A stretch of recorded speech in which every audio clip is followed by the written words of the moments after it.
it got to a point in her relationship with Kirk where she was... That's her first mistake.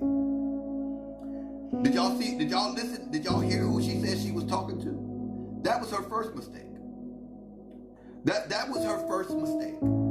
She said that she was talking to Rashida, and Rashida was talking to her about some things that her and Kirk had gone through. Rashida is the last motherfucker I need my wife talking to. Respectfully. Rashida is the last person that I need my wife talking to about this shit. The very last. When the minute that you told him that you were talking to Rashida about her and Kirk, he immediately was aggravated. He was aggravated. What? Rashida? All the people you could have called, you called Rashida. Okay, I'm play. Let it play. Let it play. You know, all the stuff that we've been beefing about, and you thinking that I'm trying to be too independent, and Rashida was talking to me how it got to a point in her relationship with Kirk where she was trying to just do everything and be all that she needs to be for everything else, but not for her relationship. And she said, "Stop right there. I got to stop it right there again. I'll run it back. I'll run it back to the if your husband says to you that he thinks that you're trying to be too independent, that's a problem. That is a red flag. That your marriage is in trouble. He feels like he's in it alone. If your husband says that marriage is not about independence, it's about codependence. See, that's what a lot of you folks don't understand. Marriage is not about independence, it's about codependence. We're codependent on one another to make this work. It's not interdependence. Don't come here to go. It's not about interdependence. A marriage is about codependence. In a marriage, you are dependent on them and they are dependent on you. Period, point blank, end of fucking discussion. Ain't no such thing as me being independent of you or interdependent. No, we are both codependent on one another.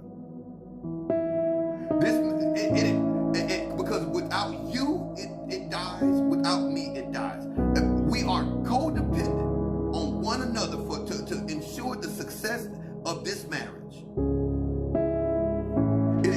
And that's where a lot of these new words, these new age words, 2024, we got words for everything. We got descriptions for everything. We want to try to make this seem like that and that seem like this, that, and the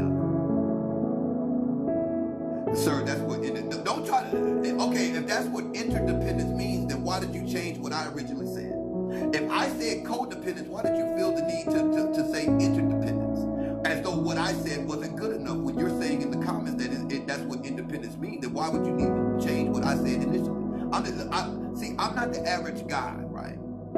You can't manipulate me into your way of conversating how I conversate. If this is how I converse, this is how I converse. And if you have a different word that you would like to use, I'm quite sure you have a live button. I'm quite sure you have a live button that you can go and click live and start.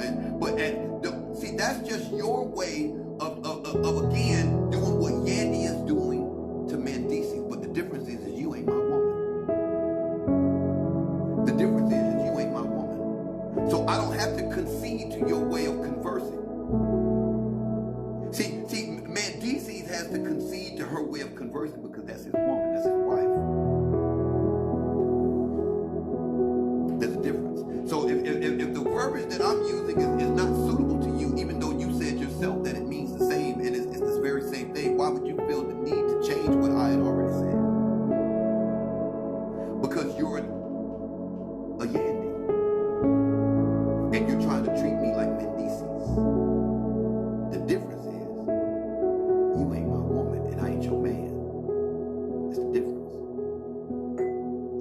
Let me go back. Don't do that.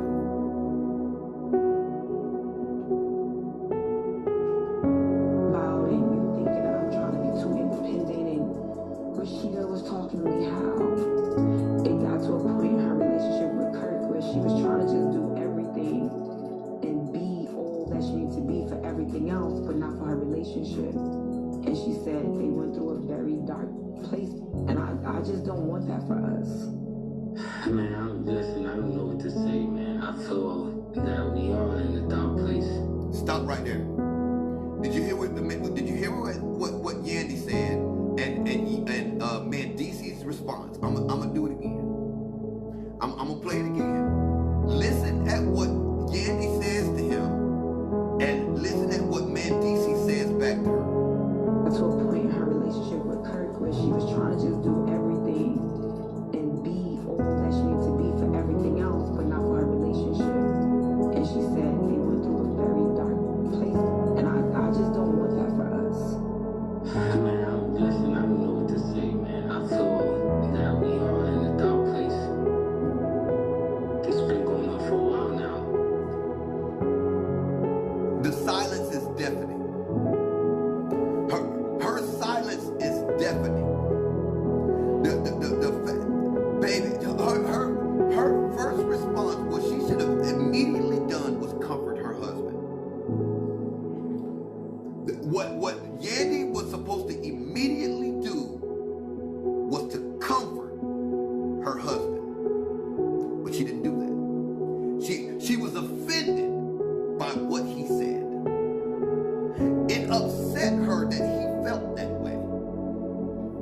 See, y'all don't want me to get talking in this motherfucker. It offended her that he even felt that way.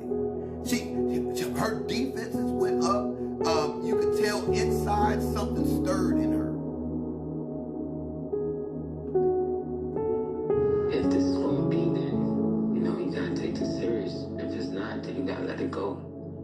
Do you feel you guys are at the point where you may let go? Yeah. Listen to y'all gotta listen. What to say, man. Look here, ladies. A lot of y'all got men that's trying to talk to y'all like this, and y'all ain't listening.